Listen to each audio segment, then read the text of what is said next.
You were paralyzed. Yep. From the neck down. Mm-hmm. When did you first start to be able to move something?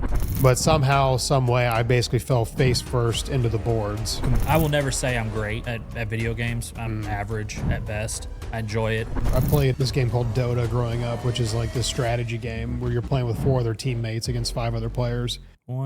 Welcome back, everyone, to Unscripted. I'm your host, Jake Wardrop. Today, we've got a new guest today, Morgan Denor, an attorney at Pitt Frank. Someone whose life changed in an instant during a recreational hockey game. I can relate to the recreational sports after your prime, but unfortunately not the injury part. Morgan's here today to share his story, his recovery, his hobbies, and bring awareness to this type of injury. With that said, let's just get right into it, man. How's it going? Good. I really appreciate you having me, by the way. So thank you for that. But yeah, absolutely. Yeah, I'd say it's been good. In the real estate world, we've been pretty busy lately, so it's really good to see. Yeah, it's been great. I normally around this time of year is when I start to wonder what's it gonna look like in for the next 11 months, and I never had, because it's so slow. You know, I haven't had that, and I'm glad. I'm not complaining by any means, but it's been very, very busy lately. I think it's the consensus too, and we don't have to talk business the whole time. I don't really. But it's always interesting because I have the same thing, because we do our marketing plan, put everything together, and then January comes, and that's usually our slowest month. Yeah, absolutely. January, February, we pick back up in March, but now January, it's like, okay. You guys probably are like a month behind us. So we are. When we slow down, then a month later you slow down. I can usually count on it because I'll talk to agents and how's your business doing? And part of it's me obviously being interested in them and as a person and trying to figure out what they're doing and how we can support them. But the other side is like, how far behind are we? And you, are you picking back up? Are we going to pick up, or are you slowing down? And test the waters a little bit. A little bit. I'm a little self-interested. Is it okay if I go on sometimes. vacation next month? Yeah. No, we're always working. Even on vacation, it's always doing stuff and answering phone calls. My wife gets mad. You want to get busy, go on vacation. Yeah. No, it definitely happens for sure. So let's get on to the topic at hand, the injury. Walk us through that. What happened? How did it happen? And kind of go from there. Yeah. Well, and you mentioned recreational hockey game, and I thought it was funny because I finished college and played college sports like you did. And probably like you, I never lost a competitive edge. So I was like, I need to find something else. And like lacrosse, like that's what I played in college. Yeah. I was going to ask you about that. We don't have men's lacrosse in Louisville as far as like a record. So I literally started a summer league and it runs for like 8 weeks, and there's 52 weeks in a year. But for me, it's like 8 weeks isn't enough. Yeah. But yeah, so I decided to pick hockey up, and I played a little bit when I was a kid, so I could always skate. And they run year round, so it's like, this is good exercise. Yeah. And they do tournaments twice a year, and this will kind of get into the injury. They do them in April and August, and it's like a men's tournament that comes in. It's all for fun. But you put a team together, usually with your beer league, and pretty much it's a more competitive recreational version, but it's like no hitting, all that kind of stuff. But it was on a Sunday, April 27th. Literally, we get the very first game. No, we get the second game of the day, which is at 8. So we're playing at 8 in the morning on a Sunday. The second game's at 8 a.m. Second game's at 8. First game is like, y'all can sleep in. It's okay. Trust me, if we could, well, it's not even sleeping in. We'd always, because it's men's league, we'd always get like 10 o'clock games at night. And I'm like, I just can't. Oh yeah, no, I can't do that. Couldn't do that either. But no, we get up. We're playing within like the first 60 seconds. We're playing, puck goes in their corner, and I'm going for it. And we're kind of like skating at the boards in an angle, and it's like me and this other guy. And I don't know if I was like jostled or rubbed or whatever, but somehow, or I just hit a bad piece of ice from my own clumsiness. I'm not sure. But somehow, some way, I basically fell face first into the boards, and like the top of my helmet hit the boards. And basically my whole neck snapped back. And like when that happened, it was like instant. So like no feeling, no movement below the neck, nothing. What's that like? I mean, not the physical part, but like mentally, what is physically, that? I couldn't feel it. And I'm happy to crack jokes about it now, like looking back at it. Yeah, I want to be like respectful of that, but also have a good time too. But no, like literally, I remember like hitting the ice, and I remember because I'm usually like get hit, pop back up kind of guy. So I'm like telling myself to get up, and I just like couldn't do it. And I was like, wait a second, something's definitely wrong. Like, because I couldn't feel anything and I couldn't move it. And I think like in the moment I was freaking out because like, and I tell my wife, I was like, one of my greatest fears ever was to have a horrific injury like that, to where like you can't move or can't do anything. And I mean, that literally happened. So in the moment, at least initially, freaked out a little bit, and then just had this like weird wave of like calm and just kind of going, whatever happens is going to happen. And I think at that point, I kind of just decided to accept it in a weird way, where you can't change the situation, you control your controllables, so you can't change the situation, but whatever happens afterwards, as long as I'm not going to die, whatever happens afterward, I'm going to be okay. Yeah, and at that point, if you, not to get too morbid, but if you were going to die, it probably would have happened instantly. Oh yeah. Yeah. And that's one thing. So like, I've said this to a few people, like if I would have known then when it happened, what I know now about the kind of injury I had, I would have freaked out. Yeah. Cause they're usually horrific. And yeah, I'm you normally extremely don't have lucky. like a good neck injury. No, never. And, usually the lower the injury to your spinal column, the better, because there's less systems being controlled. Yeah. C2 is like C2 and C1, you're dead. There's just no way around it. C3, which is what I had, is like, I think the mortality rate's like 10%. It's something super low. It's more than zero. But it's still more than zero. And then, but yeah, if I would have known everything that I know now about like recovery, prognosis, all those things, whenever it comes to that kind of an injury, it definitely would have freaked me out. But I've had a great recovery. So looking back at it, I'm like, I'm glad I was calm and not freaking myself out about it. So you're on the ice. I mean, is this what part of the game? Beginning of the game, end of the game? Yeah, literally the first part of the game. Oh. Yeah, like literally we just got out. I mean, I just got out of bed, just put my skates on, got out. Yeah, I there, mean, it was like you couldn't have had much of a prep leading up to it. No, not at all. And it happened so early. And one thing I was super lucky about, because with those kinds of injuries, like your heart and lungs can get affected. So it can stop your breathing. That's usually what happens. But long story short, the goalie on the other team is a nurse. That is the one benefit of adult leagues is professionals. We all have jobs somewhere else. There were other lawyers in the league too. We had like we had a bankruptcy attorney on my team. Like we had all these different people, but he probably didn't bring much value to that situation. No, unfortunately. But no, with the other goalie, he was a nurse, and his name's Sean, and what we call him Villa because the last name is I think it's Villanueva is how you pronounce it. But he was there, and he literally like took control of the situation and was like, everyone like back away, like, and he got into it. And he actually came and visited me several times in the hospital, was always checking on me. So you knew him pretty well before? Yeah, like through the periphery of sort of the lacrosse, or not lacrosse, the hockey community. Gotcha. And that's one thing too. Real estate's the same way, and any small sport. I'm sure baseball is the exact same. Like it's such a small community of people. We all know each other.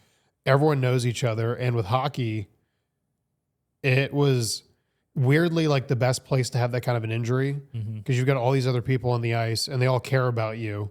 And obviously having him and his training was like super helpful. Yeah. But he immediately sort of stabilized it. And obviously the ambulance and paramedics came.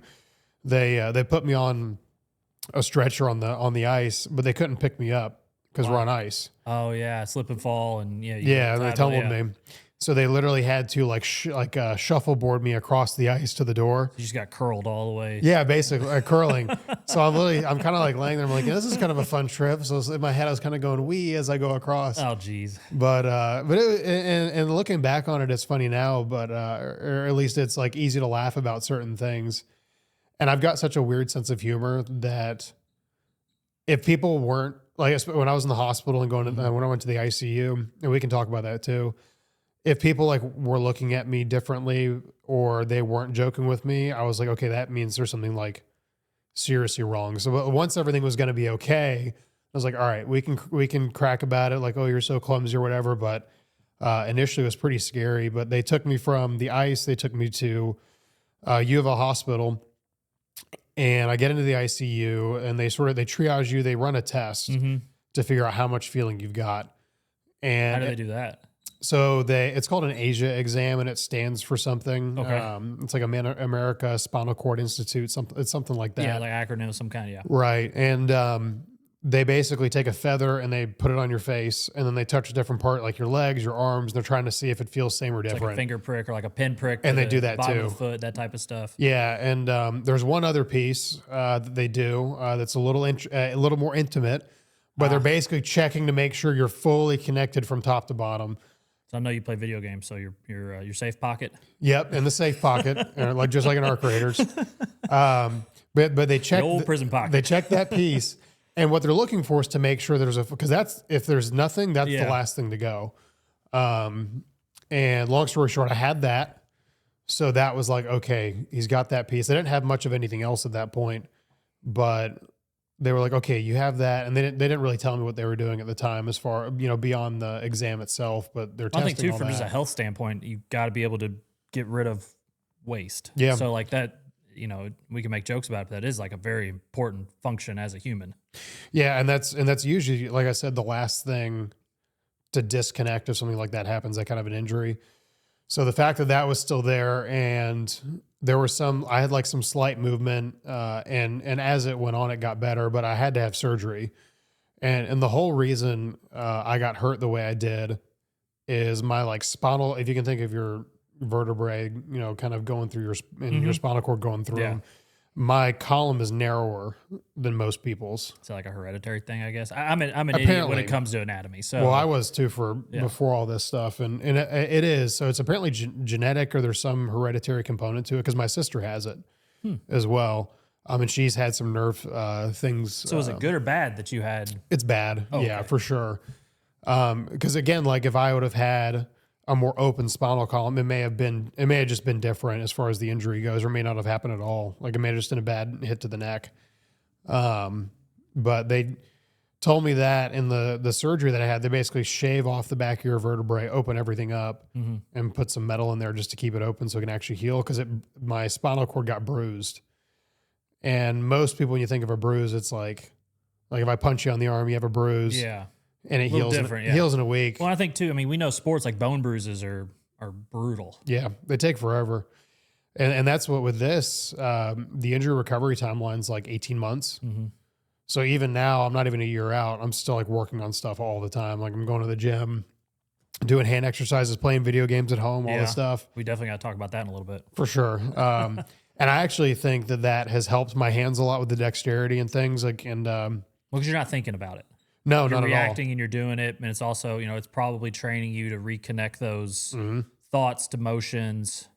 Yeah. And I think part of the reason too, for my recovery being as good and positive as it has been the athletic side, because tons of weight training in college and high school. You got some muscle density. Yeah. Well, even after that, like, you have like the mind muscle connection. Like, how to flex a bicep, what your hamstrings feel like. So whenever someone says like, try and do this movement, what it feels like. So it helps your brain sort of reconnect everything, because a lot of it is sort of weirdly mental. And your brain, one of the things the doctors tell you is that even if you can't do something, like they would hand me things to squeeze in my hands and I couldn't squeeze my fingers, but they would say, well, at least think about it and keep trying to think about it. And eventually that would kick in and it would basically reactivate those neurons. So you were paralyzed from the neck down. Mm-hmm. When did you first start to be able to move something?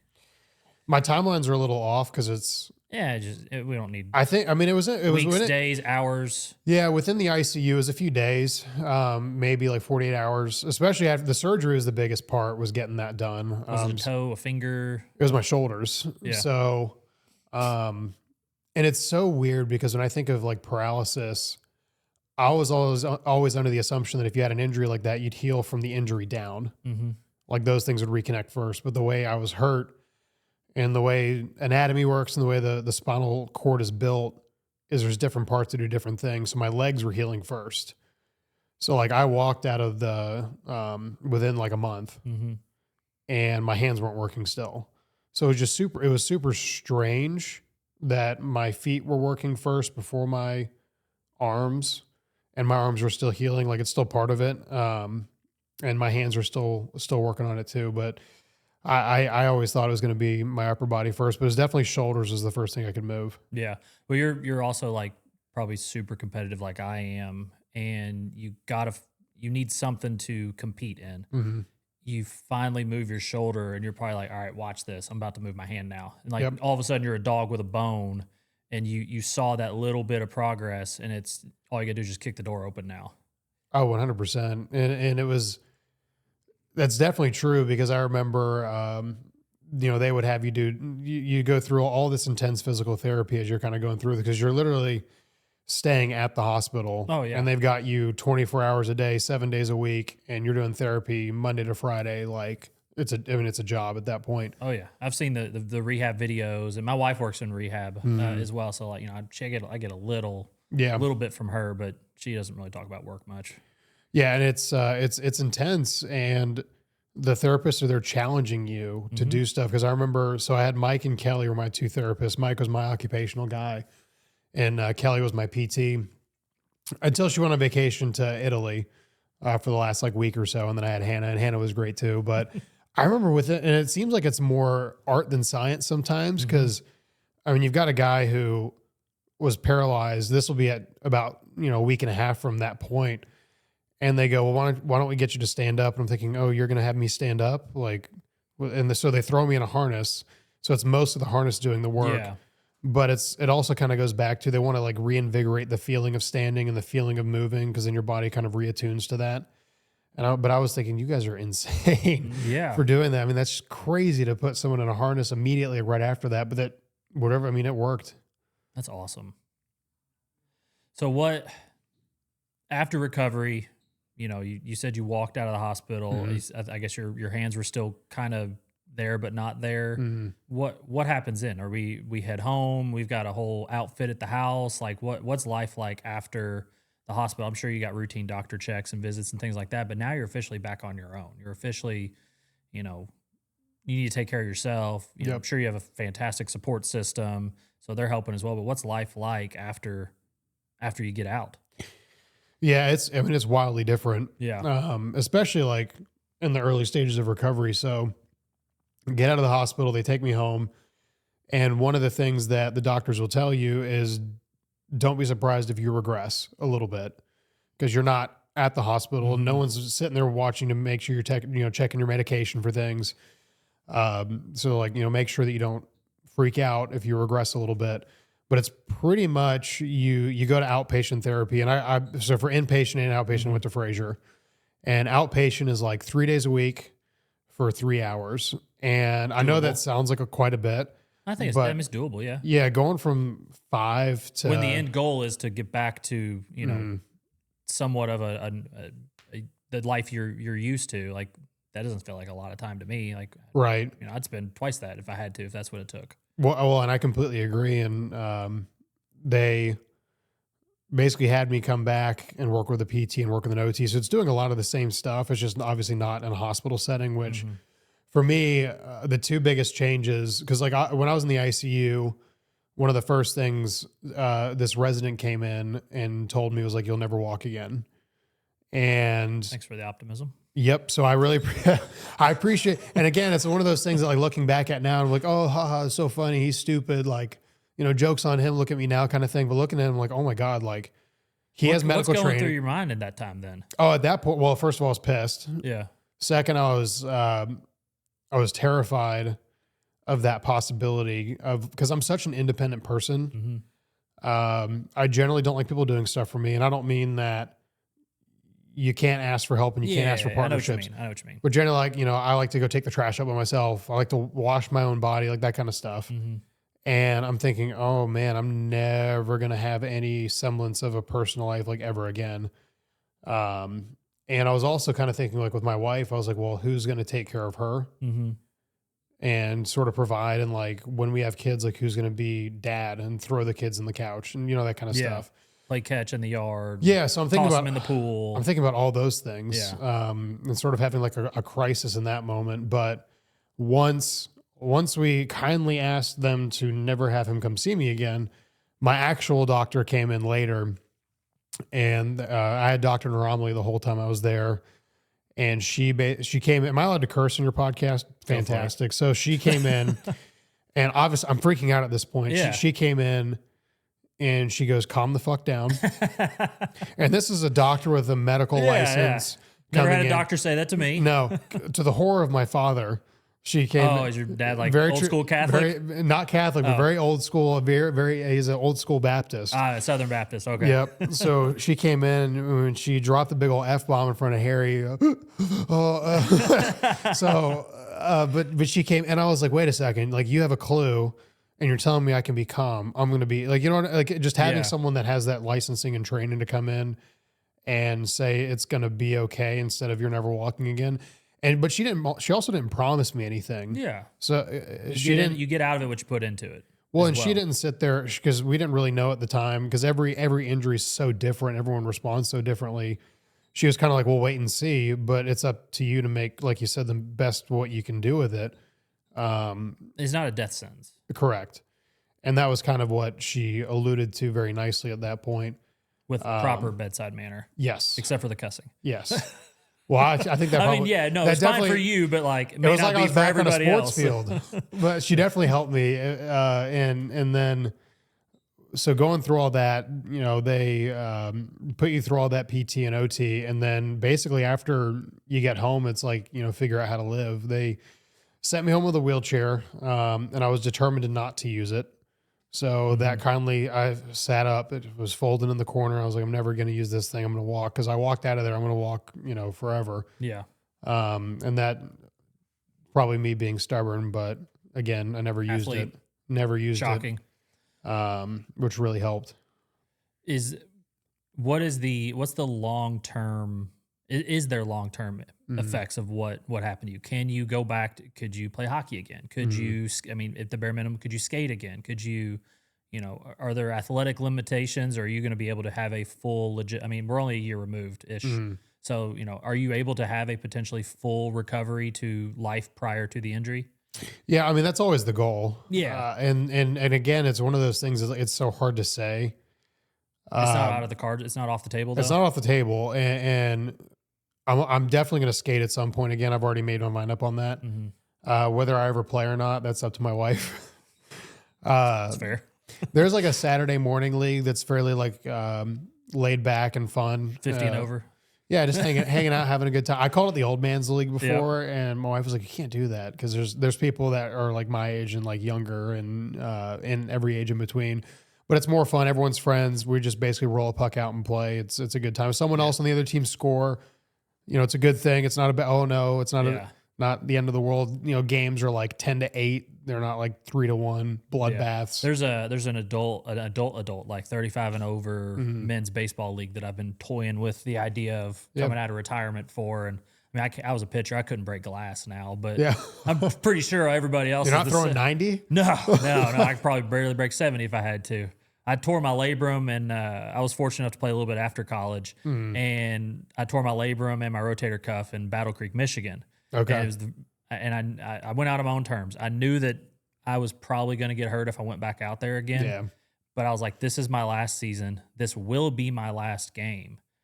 And you can relate probably more than most of the people listening, is I don't want this to be over. Yep. Like, this was too much fun, but I know in life, everything has to come to an end. So I said, I'm going out there one last time. I'm going to give it everything I got. And it's probably the 7th, 8th, 10th pitch of the inning, and ended up spiking it right into the ground. And I don't know what it's like to be stabbed. And I'm definitely not trying to compare injuries by any means, but I don't know what it's like to be stabbed, but I swear it felt like a hot knife went right into my shoulder. Yep. And I looked in the dugout, did the little throat slash, and they came out. I was like, it's gone. Like, it's done.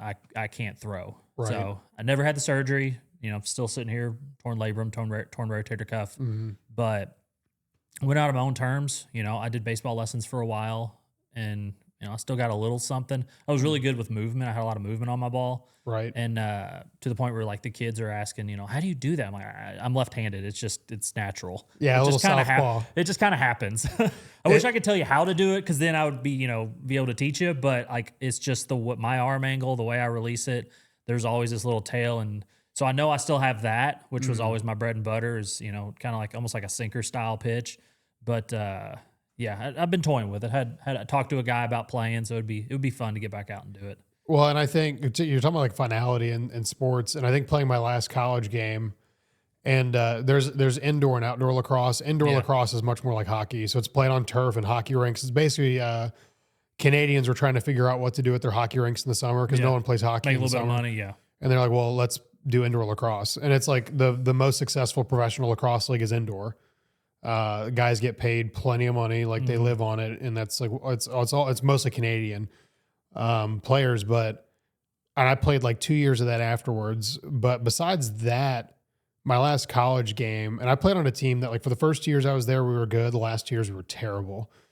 So that was the opposite. My first 2 years in college, we were unfortunately not that great, but we were going through a transfer from NAIA to D3. So Yep. all the big boppers, all our big guys, they graduated, and a couple of them ended up leaving and went D1. Yep. So instead of playing with us at the D3 level, they're like, I'm not playing D3. Yeah. You know, I was NAIA, so we played an NAIA schedule, but we had D3 talent. And then the last 2 years, new coach came in, new regime, started getting some better players. We hit the transfer portal before the transfer portal was a thing. Right. Brought in some guys from Chicago, down south. And, it really turned things around. And our senior year was, I think we went like 32-8 or something. I wish I could say the same. Yeah. So, but it's funny. We went like It's kind like of reverse flip-flopped. course. Yeah. But and it was I was a good player, and my coach who recruited me left after my freshman year, and I liked him at the time. I don't like him anymore because he recruited like nobody. And recruiting is huge, Massive. for any. And this is Division II lacrosse, so like you're basically going for kids who either are good enough to play D1 and don't have the grades, That's or NAI right there. Yep. And to the T. And that's what literally like the top level of Division II and Division III lacrosse is all like kids who should be playing at these big name blue blood lacrosse programs, but they just didn't have the grades in high school to do it. Yeah. Or they didn't want to. There's some guys who are like, I just didn't want to have it be my life, but I wanted to go to school for it. And we had a lot of those guys my first couple of years, but the coach like didn't recruit. So my sophomore year, we had like 20 seniors. Oh gosh. So super senior heavy team. Yeah. And after that, we had like everyone graduated. It was like, well, what do we do now? And we just like didn't have the talent to replace it. But and kind of going back to the finality part, like I remember playing my last game. I was like, well, and I played defense, so I was like, I'm going to go out. I'm going to make it like the best game ever. And we lost by like 2 or 3 or something like that. But I remember that being one of my better games in college because I was like, if I'm going to go out, it's like going to be the best possible game possible for me. I really don't remember much at all about I remember my senior night because I got to pitch for it, but I don't remember my final game. I pitched my final game. Yep. But it was after senior night. I don't remember any details of the game besides where it was and the team we played. And I know we lost, but like, I don't remember any specific moments in that, which is weird to me because I have so many fond memories of my time in college to just completely, maybe I was, the moment was bigger than what I realized. And I don't know. It's weird. Do you remember a lot of your final game? Like little details of it? I mean, you're closer to it than I am. Not really. I mean, we had a photographer that took pictures, so I've got tons of photos. Yeah, I got tons of from photos college too, but besides that, I remember there's a series of like 3 pictures that I remember they took, and it was I played defense and I played some long stick midfield, but it's a defensive position. And long story short, I remember playing defense on a guy, and the picture is me like winding up to throw a check, the check hitting on his glove, which is legal, and then me sitting in the penalty box afterwards because they threw a penalty on me. I was never highly penalized as a player, but I remember the few times I was like, that was just a really hard check, not an illegal one. So I was like, all right, we'll go sit in the penalty. And those are the 3 photos I remember, and that's about it. yeah. But I remember the feeling afterwards, and I think I don't remember a lot because I remember the wins and losses more than I do like the intricate moments of like my performance or doing the thing or scoring the goal or, throwing the strike or whatever the thing is. Like I remember more the team and the teammates. I'll always remember the locker room moments and the bus rides and the funny moments and the inside jokes. Yep. And, we played in a conference that was based out of St. Louis. So we went to the same hotel every single weekend, literally every single week we went to the same hotel to stay. And it was great. It was Jury Inn. They had a nice buffet for breakfast. Yep. I think dinner was included. And, the trip, the route, so you know where you're going to go. And But it was weird, being in Louisville and playing in St. Louis all the time. And, later you find out the reason for that is that your Transylvanias and your Hanovers, they were in the Heartland Conference at that time, and they didn't want another Kentucky team in the conference. Yep. So they kind of blackballed us from the conference. So we had to go find somewhere else to. It was for recruiting. Yeah. It was some advantage, I guess, that they thought they were going to get by playing in a different conference. Spalding's in the same conference now, though, aren't they? They're still in the SLIAC, still based out of St. Louis. Yeah, St. Louis interesting Intercollegiate Athletic Conference or something like that. Whatever it stands. I think they call it the SLIAC. I always called it the SLIAC, but yeah, because I remember we were still play them in the regular season, obviously, right? And that's all which makes even less sense. Because you're going to play each other anyways. Yeah, we're going to play each other anyways because we're D3 schools. We don't have a budget. We don't have a plane. Like we're hopping on Miller transportation buses, and funny story about that. My wife's going to New York in April, and she's so excited to ride this. They're gonna. So what they do is they go to Lexington. They hop on a bus. It drives overnight. So you sleep on the bus. You get up Saturday morning in New York City. You travel around. You enjoy New York City. And then you get back on the bus Saturday evening at this checkpoint. And then you drive back home and you sleep until Sunday morning. And then you drive back home to Louisville when you wake up. She's so excited. And I'm like, you have no idea how miserable those buses are. Yeah, that's not going to be. I went with guys I liked and like guys that I would, still. Yeah, 15 of them right now I could call and they'd answer the phone. Like these guys are some of my closest friends in my life. And I was miserable on a 6-hour bus ride. I remember those bus rides, not so fondly because we played Lindenwood and Maryville every year, and those are both St. Louis schools. Yeah, but like our first 3 years, we weren't even in a conference because no other team. There were no other like teams in this. Like so, there's a bunch of Division II schools in Florida, but they have the Sunshine State Conference. Yeah, so we couldn't go there. There was no teams in Alabama at the time. There was one other team in Georgia.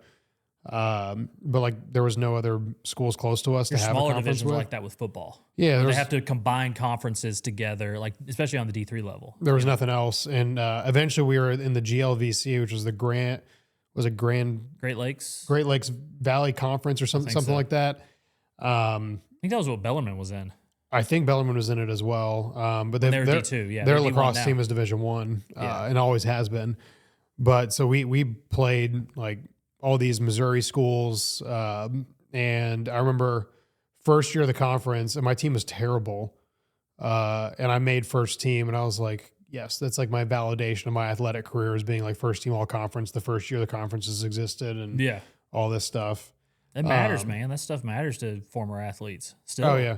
Yeah, I've got my plaque. It's enshrined in my house with gold confetti. Every single time I walk in the room, confetti goes off. Interest music. All that, my walkout song for my fight.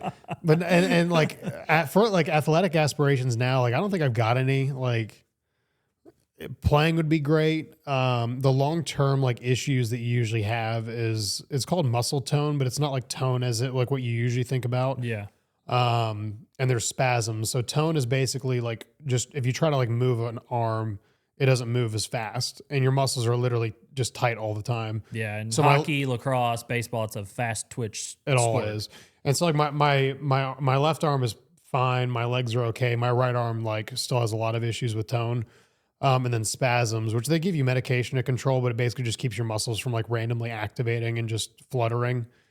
But like long-term outlook, hopefully those things go away. They probably won't long-term. They usually die down. And then like overall recovery, I think for me, I'm okay as long as I have what I have now, which is, I can move, I can do closings, I can type, I can do things. Like I can live a normal life. And like I said, I go to the gym at the Y just down here. So working out as possible. Am I going to get under 315 pounds under a barbell? Probably not. I didn't have the injury that you had, and I'm not getting under 315 pounds anytime soon. No, that was the old. Before I was super strong and I lifted all the time, and it was super. This injury's also been extremely humbling because like 315 on a bench before was like I can do that. Now it's like doing push-ups is incredibly difficult. Mm-hmm. So going from that to this is like, wow, maybe there's more things than just the physical. Maybe there's some like mental stuff that. We can be smarter. We can read more books. We can sit down and slow down and kind of do that piece as well. Enjoy life a little more. Oh yeah. So you've used video games quite a bit, potentially in the rehab as well. do you think that played a role in your mental state, kind of distracting you? So I think the answer is yes, but, and it was funny. So they put you in a super nice room in Fraser, and Wi-Fi, TV, all the stuff. And as soon as I could work a mouse, my brother-in-law, my wife's from England originally, but her brother-in-law is here in Louisville, and he's like super computer genius. So like he built my PC that I play on now. Okay, that's what I was going to ask you about your setup. Yep. Yeah. So he literally brought my computer over and brought a monitor so I could play computer games. And I found like these like point and click like adventure games I could play with one hand because I had to use my left hand on a mouse. Yeah, you're not dropping into Verdansk anytime soon. No, I don't know if I would now with the way the game is, but back in 2020 Warzone we could do that. Yeah. But no, like that was one of the first things. And I was they have like an adaptive technology guy. Who his goal is basically, his name's Blake, and he's a super big nerd too, like gamer, all the stuff. And his main goal is like, what things did you do before and how can we get you back to doing those?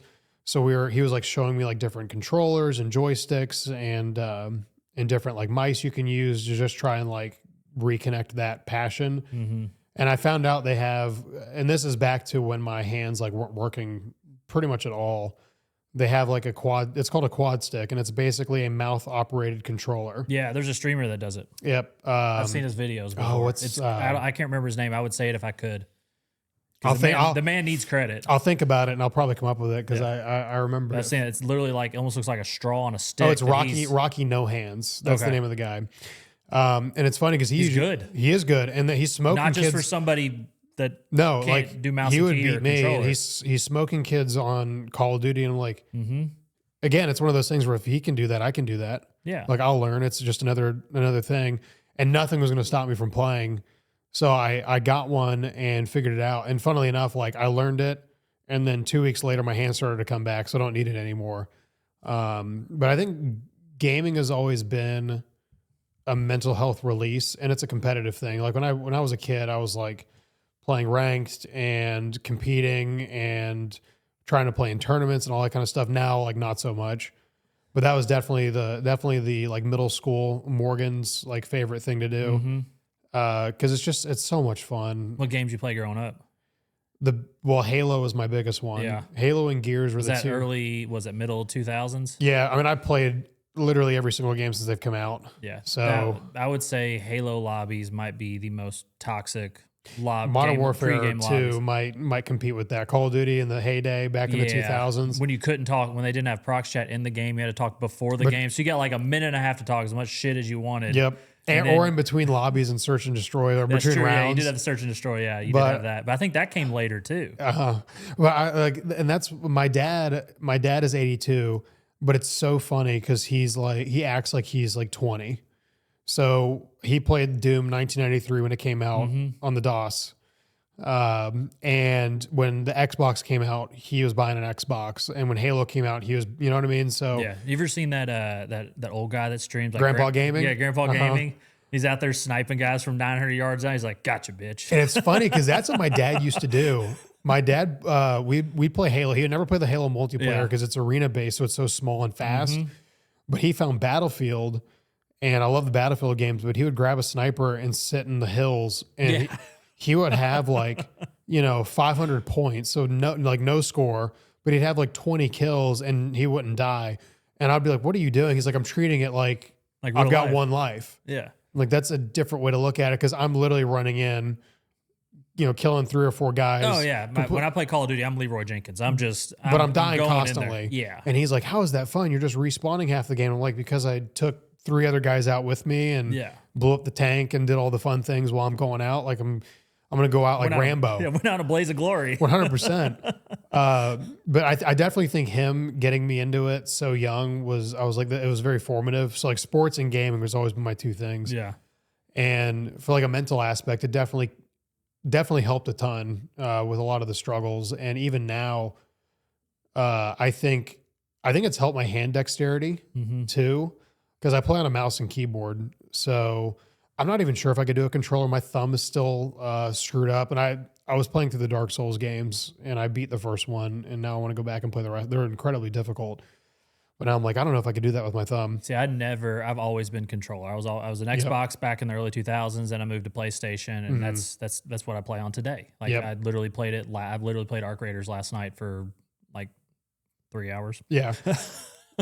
The worst thing about that game, because I was playing with two of my buddies, it was probably like Monday, and they don't get to game a ton. I usually play every day for at least a little bit. Yeah. And we get on, and we kept we had like 3 or 4 bad raids, and then we had a bunch of good ones. And we're like, we can't stop. Like, and this is like 9 o'clock. We ended up playing till like midnight because we just like couldn't stop playing. Yeah. And that's my problem. Is like, I miss oh my those God, days, it's 11 though. o'clock now. Oh yeah, and I miss those days when I was in like middle school, and I would literally, like, me and my buddies would all bring our Xbox. You have a LAN party. Yeah. All bring the Xboxes in. You'd literally sit and play Halo 3 for 12 hours and hanging out with your buddies, drinking Mountain Dew and eating Doritos and stuff. We did in college. Drink it every night in college. We played Call of Duty. It was which one was it? It was Cold War. Yep. Because this was 07 to 09. So Cold War, the original Modern Warfare 2. What else did we play? I think there was maybe a Black Ops. It probably would have been the Black Ops games for sure. Because I think Black Ops 2 there was 4 or big. 5 of us, and we would play every night together. Yep. Until way too late. And I'm down in the basement, and because I'm still living at home because I'm broke college kid. I'm living at home with mom and dad. Exact same way. Yeah. So it was fun, man. So what do you play? You said you play Arc Raiders from time to time. What else? Yep. What do we play today? Arc Raiders, definitely. That game, I usually play with people. I can play solo and have a good time, but it's more fun playing with a group of guys. That's my first. This is gonna sound crazy. That's my first ever third-person shooter game. Really? I never liked Fortnite. Never messed around with Fortnite. I didn't get into the Destiny, the Gears of War. Yep. I never, Spider-Man, Batman. Like I never got into those. Any third-person games? Never got into third person stuff. Always was the first-person shooter game. And I tried it. I tried it because of Burnt Peanut. Just watching the videos, and I was like, "This dude is the energy that this guy has is." There's insane. a story about that too.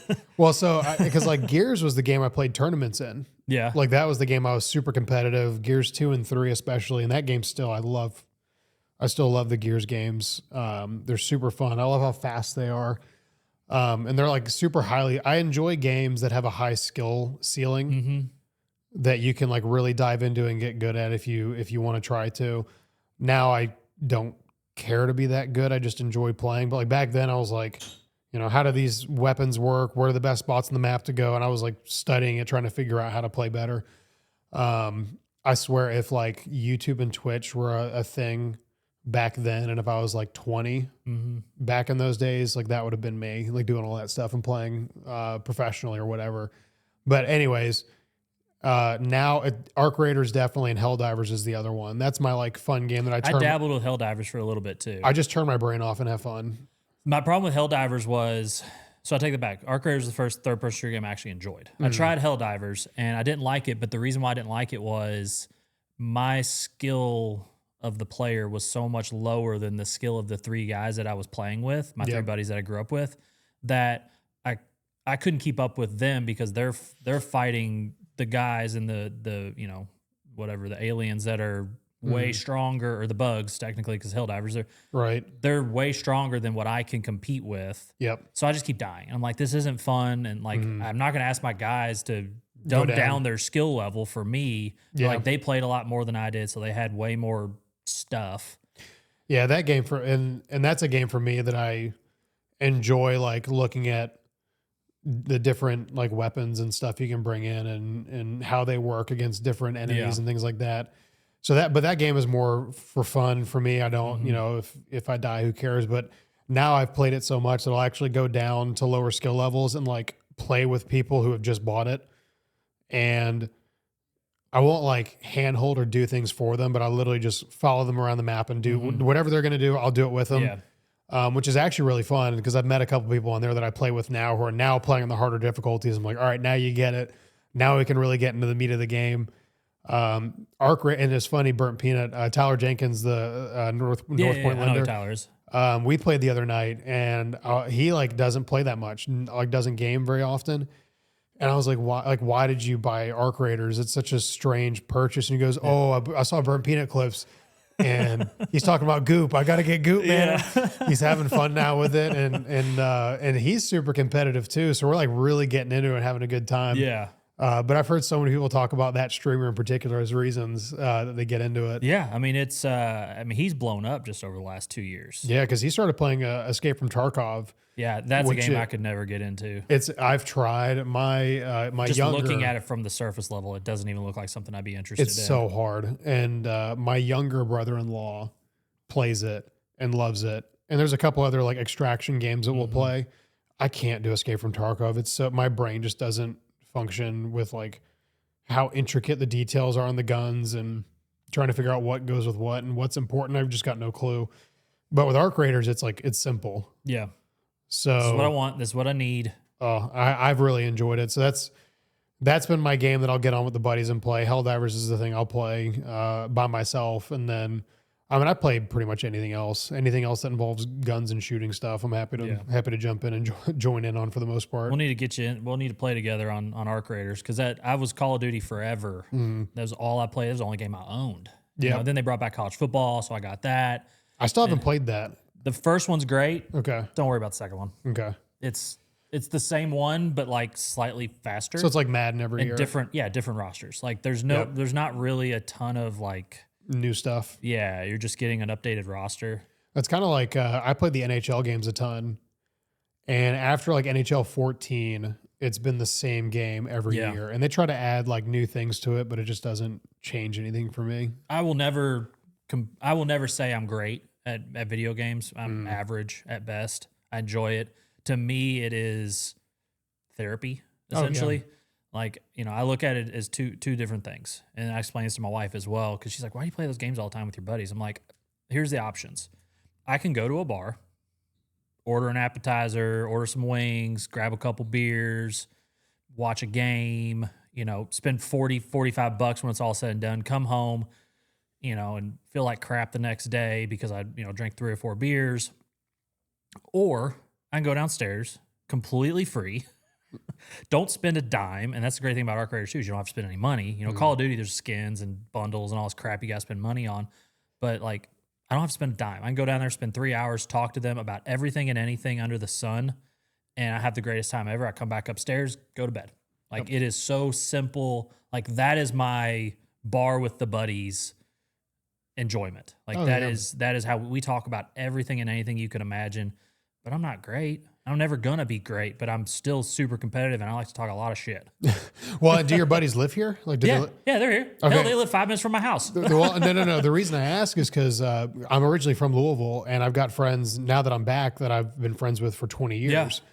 Yeah. When I moved to Florida, they're in That's a good point. Yeah. Kentucky. I'm in Florida. We literally still got on and played all the time. So I kind of credit gaming for like nurturing a lot of those relationships that, and this is before social media was a big thing. This is before we had cell phones attached to our hip.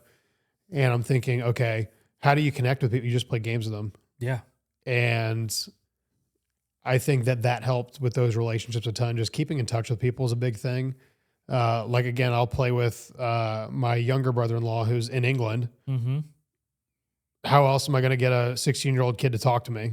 Right? Yeah. I mean, you can't call them. Like, we were going to talk about for 10 minutes and then, all right, man, I'll talk to you later. Yep. Yeah. But if you're playing a game, you kind of get to talk to people. It's so weird because it is therapy. And I know people who don't play games won't necessarily understand it. And that's fine. But I'm not here to change people's minds. You can get into such deep conversations with people over a stupid video game and like learn more about you, crack more. You have a good time. And again, you're not going and getting drunk at a bar, which, if someone wants to do it. Yeah, exactly. I'm not yucking somebody's yum. If that's what they want to do, go for it. But like for me, I got kids, I got a wife, I got a job that sometimes I got to get up at 6 o'clock every morning because the kids wake up. And, and like I got stuff that needs to be done. I'd much rather just go down and, play video games. It's a lot easier and cheaper. Yeah, buy the system once, and then and I don't play a lot of different games. So for me, I'm 1 or 2 games at most, and then I'm a dog with a bone with it. I just keep going and play it until I burn out. When I find a game I really like, that's how I am. Because I played this game called Dota growing up, which is like this strategy game where you're playing with 4 other teammates against 5 other players. And that game is so deeply difficult. It was like the first $1 million esports tournament. It was like what paved the way for people getting paid now. And that game is so intricately complicated, but I spent like all this time learning it. And it's just so fun to dive into stuff like that too. But I think like as far as the injury goes, knowing that I was able to like, because that was one of my first thoughts is, can I play games again? Yeah. And having that come back into my life at such a crucial moment was like, okay, it's all about like normalcy because nothing's going to be normal after that kind of an injury. So having some semblance of normal was so important to be able to go back and go, okay, I can get back on and play whatever game it is at the time that I'm going to, go after. And kind of being able to re-engage with that, thing that was a passion and still is for so long.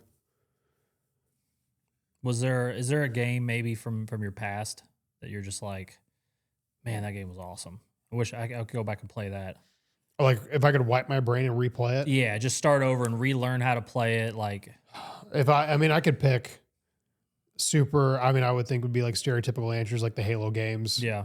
And one of the things with those games too is my dad would play them with me. Mm-hmm. So like Halo 1, 2, and 3, we played them all through on Legendary all together, mostly him hiding. But somebody's got to be Overwatch. But like those memories are so fun. So like having those memories with him. But I think if I had to go back and re-wipe my brain entirely and play something over again for the first time, it'd probably be BioShock. Okay, I was going to say Gears of War. That felt like an answer that a lot of people say. Gears is a good game too. The first Gears game was so good. But the BioShock game, it's a single player shooter, but it's, and in that game, the story is so good, but there's so many like intricate twists and details in the story. And I'm like, man, if I could go back, it's like watching your favorite movie the first time and just going, man, I need to rewatch this like 3 or 4 times to totally get it. So that was one for me that I was like, yep. That's a pretty solid answer on that one that hopefully not a lot of people would give. I think that game's pretty niche. It's definitely not an answer I would have That's guessed. A niche one for sure. Mine's oddly specific. It's Tiger Woods 07. Really? Yeah. A golf game? Yeah. So I've got a really good memory. That's why if I could go back and redo it, it'd be so much fun. Me and my buddy Steven, my parents left. I don't remember where they went. I think they went out of town for like a softball tournament for my sister or something. And I was home alone and the game had just come out. So I bought it and started playing. I maybe game it out for a month or two, and I bought it. I don't think I'd really ever played a golf game, but I was just like, golf's kind of fun. It's Tiger Woods. Let's go. And I started getting really good at it over like a very short period of time. Like my parents were gone for maybe like a week, 5 days. And I ended up getting at the end of like the 4 or 5 days I played, I think the reason why I was so interested in it and what kept me hooked was they had a ranking system. So they had everyone that played the game and where you ranked in the world on how good you were. And I got all the way up to 17th in the world in that game. Now, I don't know how the algorithm worked or how it, whatever. It's all skill. But I was going against people and I was winning every single time. Yep. And next thing I know, I look at the rankings and I'm like, I'm 120th. I'm like, dang, okay. Now I'm 70th. Yep. Then I win, but then I dropped. I went back down to 80th. I'm like, well, what the heck? I won. How did I go down? Somebody must have won better than me. So like I just kept playing. I got all the way up to 17th. And then, parents came home and life took back over and I was, still an athlete. So I got baseball all the time and I got practice and school. But it was like that little like 5-6 day window was just so amazing and incredible and so much fun. And I think that's what like started kind of my obsession over random little things. Yep. Oh, and on that too, like if I find something that I really enjoy, so like I think Halo 2 is the first Halo that had a ranking system, but Halo 3 was when I actually got good at it. I mean, I played it a ton, but the free-for-all playlist called Lone Wolves, I was like determined because it was rank 1 was the bottom, 50 was like the top. And I don't think they ranked you like players like that game did on a leaderboard, but I remember I got to 50, which is like the top rank or whatever. And I was like, this is the peak of my gaming accomplishments is young me playing Lone Wolves constantly all the time and winning like every game and getting to that rank and being like, all right, what do I do now? What's next? There's nothing else to do. I don't like playing with teammates because they let me down. So I need to, that's why I played free for all. An army of one. What'd you say? I said you're an army of one. Oh, I would get so frustrated with teammates like, losing the game for me or not doing well or whatever. I was like, okay, so I locked into the playlist, the free-for-all one where it was just going to be me. Yeah. Have you been to the Olympus Gaming Lounge? Uh-huh. You have? Yeah, Neema's a good buddy. Neema's awesome, dude. Neema's the best. I had him on a couple months back, and he's become more than just a colleague. I consider him a friend. He's awesome. He's a really good dude, and I've been meaning to go back there. I was actually going to go yesterday, but work pretty much locked me in. Yeah. But I remember it was so funny because I had a very similar idea like in 2021, and I built the business plan, did the spreadsheets, figured out the numbers, the pricing, location, all that stuff. And whenever I think I saw like this announcement on Instagram, maybe like a year and a half ago about it. And I just like, I emailed from like my gaming email account. I was like, hey, like I live in Louisville. What are you guys doing? And he emailed me back and he's like, let's grab coffee. So we met at the Coolest Coffee, like just around the corner here. And we sat down and I sent him my spreadsheet and I was like, how off am I? Like, how close am I to your numbers? Cause I'm just curious about how good I was at what I was trying to do. And he was like, you're like within 5% of all these numbers. I'm like, man, I was so close. I should have pulled the trigger on, but he's doing such a good job. And it's such a cool community place because they've got tournaments. I think they're supposed to have a Mortal Kombat tournament this weekend, but obviously with the snow. Yeah, it's probably not going to happen. But they do like Fortnite, NBA, Madden. They got the U of L Cardinal, the football team. They went down and had like a play with the cards day and they were all playing NCAA football. Yeah. And I thought that was super cool. Genius. It's such a good idea. And I'm curious if I would never ask Nima this because I'd have to get into his personal finances of it, but I'm wondering if it can be done on a smaller scale or if it has to be that size to be profitable. Yeah, I'm not sure because I know, because he's from Iran and I know that in Iran and a lot of Asian countries, that's like the norm. Most kids like in China or South Korea, like may not have a computer at home. And the stuff he's got in there is like the best computers you can buy. Oh yeah, we went in there and played. Now I couldn't use mouse and key; I had to use a controller, so we hooked a PlayStation controller up for me. But I went in there with a buddy and his kids and my daughter, and we played for like 3 hours. Yep, we were playing Call of Duty, and it was so. I play on an 86-inch at my house. Like, not exaggerating, it's an 86-inch LG I bought from Costco. Yep, and to narrow it down to the small, 27, 32-inch monitor that he had, just the crystal clearness of that game. I was like, wait a minute. Yep. This is what video games are supposed to look like. You got to get yourself a monitor, Jake. I'm telling you. I know. I just enjoy that 86-inch too much. Yeah, and that's kind of what I grew up playing on, like a 60-inch like plasma television. That's what I know, yeah. I was like, this is the coolest thing. And then in 2020... I got the score bug burned into the corner of my plasma. Well, in 2020, like when COVID happened, I always played console too, and I played a little bit of PC for some like Counter-Strike and stuff. But when 2020 rolled around, I was like, I've got nothing to do. Yeah. So I bought a gaming computer and I like got the monitor and got all the setup, and my setup's different now. But now I can't go back ever to like a big TV, and it's so funny because the preferences are so different between people. But that business is so cool, and obviously gaming's a big thing for a lot of people. But I think the community aspect is even more important. And kind of all the events he's thrown on. No, absolutely. So this is going to sound crazy, but it's been an hour. Oh, wow. Yeah, and I didn't look at a single note. Didn't look at anything on here. So let me knock out a couple ad reads real quick. But that's a testament to how awesome this conversation was. I didn't even have to look at anything. All right, I got to talk about my Easy Equity Loan Program. Excited to share my partnership with Senior Family Solutions and their Easy Equity Loan Program. Game changer for sellers looking to maximize their home's value. This loan allows sellers to tap into home's equity with no upfront costs, covering everything from contractor coordination to invoices, all paid at closing. Whether you're downsizing, upgrading, or simply preparing your home for top dollar, this program makes renovation seamless and stress-free. If you're ready to take advantage of this opportunity, give me a call or visit seniorfamilysolutions.com. We are also brought to you by Scott Taylor, my video game buddy. Yep. Scott Taylor isn't just your State Farm agent. He's your neighbor, your supporter, and your go-to for insurance with a local heartbeat. Protect what matters with someone who matters. Protect what matters with someone who knows what matters to you. Scott Taylor at State Farm, where local really means something. Good neighbors make great agents. Call Scott Taylor at State Farm, serving your hometown with more than just coverage. 502-449-4300. How can everybody find you? We probably should have asked this, but do you post your clips? Do you stream, or do you just play for fun? Yeah, well, I've got a YouTube channel. Okay. And how do we get subscribers?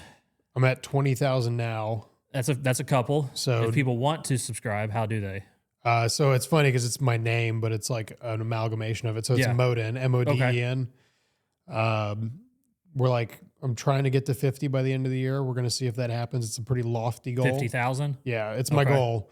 So I feel like if you don't set lofty goals, you're never going to hit it. It's fair. But it's also a side hobby, so it's just something fun for me to do. Yeah. That's awesome. Anything else we want to plug? Yeah, definitely Pitt and Frank. Yes. You can get to us at 502-895-9900. I personally think best title attorneys in town, all the fun stuff, pretty much anything with real estate we can do. And they supported me a ton throughout recovery. They all came and visited me, definitely took care of me while I was out. And I can't speak highly enough of them. I had all kinds of questions and setting you up for great answers for Pitt and Frank. And we never talked about any of it. So apologies on that. We should have. That's what happens when you get me onto gaming. That's what happens. Well, I think we were like half gaming, half injury. So it's all good. Seriously, Morgan, I appreciate this. Yeah, likewise, this was awesome, Jake. man. Definitely. This was really fun. Hopefully we'll play together soon. Just tell me when. Yep. I'm ready. All right. Like, subscribe, unsubscribe, resubscribe, do all the things you're supposed to do, and we'll see you next time.